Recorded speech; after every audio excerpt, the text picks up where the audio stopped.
যারা চাইছেন কমপ্লেক্সের মধ্যে আর ফ্ল্যাট নয় একটি ডুপ্লেক্স হাউস, তাদের জন্য আজকে আমি এই হাউসটি ইন্ট্রোডিউস করছি। আমি মেন এন্ট্রেন্স থেকে আপনাকে দেখাচ্ছি। এটি আপনার স্ট্রেট, দুই দিকে দুটি বেডরুম। দুদিকে বেডরুম হওয়ার জন্য আপনার যথেষ্ট প্রাইভেসি আপনি মেনটেন করতে পারবেন।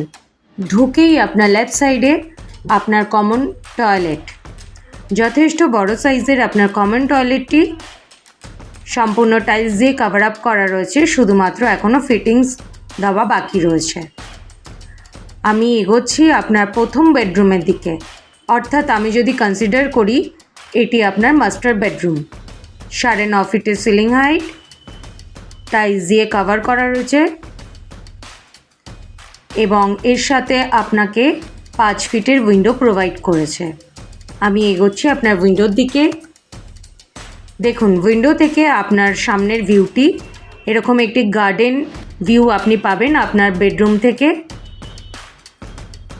ঠিক এর পাশেই হচ্ছে আপনার ব্যালকনি। আমি এগোচ্ছি আপনার ব্যালকনির দিকে।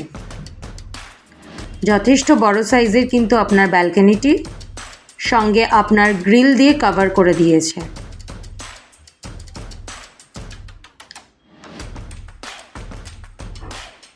এবং যেহেতু এটি কমপ্লেক্সের মধ্যে, সেক্ষেত্রে দেখুন পাশে আপনার সুইমিং পুল এরিয়া।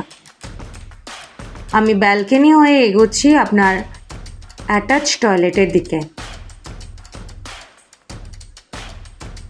দেখুন, যথেষ্ট বড় সাইজের কিন্তু আপনার অ্যাটাচ টয়লেটটি, অর্থাৎ প্রপার WC, শুধুমাত্র বাথরুম ফিটিংস কমপ্লিট নয়। এর ঠিক অপোজিট সাইডেই দেখুন আপনার আরেকটি বেডরুম, অর্থাৎ এটি আপনার দ্বিতীয় বেডরুম। এখান থেকেও আমি আপনাকে দেখাচ্ছি 5 ফিটের উইন্ডো এবং এর সাথে একটি ব্যালকনি আপনাকে প্রোভাইড করেছে। অর্থাৎ একটা দিকে ভালো, আপনি দুটো বেডরুম থেকেই দেখুন ব্যালকনি ব্যবহার করতে পারবেন। ব্যালকনি হয়ে আমি এগোচ্ছি আপনার ছোট লিভিং কাম ডাইনিং এরিয়ার দিকে এবং তার পাশে আমি স্টেয়ার দিয়ে ওপরের দিকে এগোচ্ছি।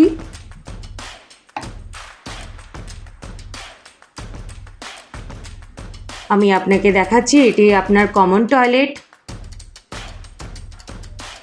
এখানেও দেখুন যথেষ্ট বড় সাইজের কিন্তু আপনার টয়লেটটি টাইলস দিয়ে কভার করা রয়েছে, শুধুমাত্র বাথরুম ফিটিংস এখনও কমপ্লিট নয়, যেহেতু এটি আনসোল্ড প্রপার্টি।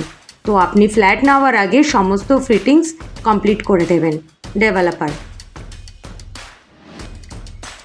এবং তার ঠিক পাশেই রয়েছে আপনার লিভিং কাম ডাইনিং